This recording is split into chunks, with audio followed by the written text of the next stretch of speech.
మరో అద్భుత ఘట్టానికి అయోధ్య రామమందిరం ముస్తాబైంది. రేపు అయోధ్య రామమందిర ఆలయంలో ధ్వజారోహణం కార్యక్రమం జరగనుంది.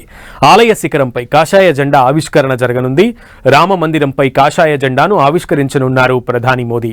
రేపు ఉదయం 11:58 జెండా ఆవిష్కరించనున్నారు.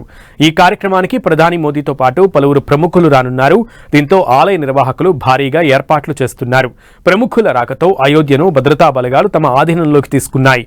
అయోధ్యలోని అణువణువు తనిఖీ చేస్తున్నారు భద్రతా బలగాలు.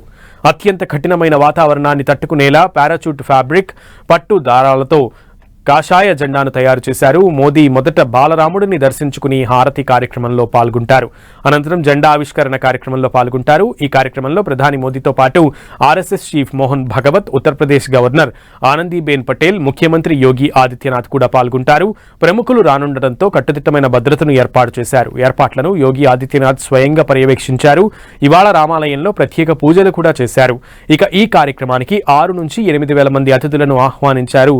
ట్రస్ట్ సభ్యులు భక్తుల రద్దీని దృష్టిలో ఉంచుకుని నగరమంతా 30కి పైగా భారీ ఎల్ఈడీ స్క్రీన్లను ఏర్పాటు చేస్తున్నారు. జెండా ఆవిష్కరణ రోజున సాధారణ భక్తులకు దర్శనం ఉండదని ఇప్పటికే ప్రకటించారు.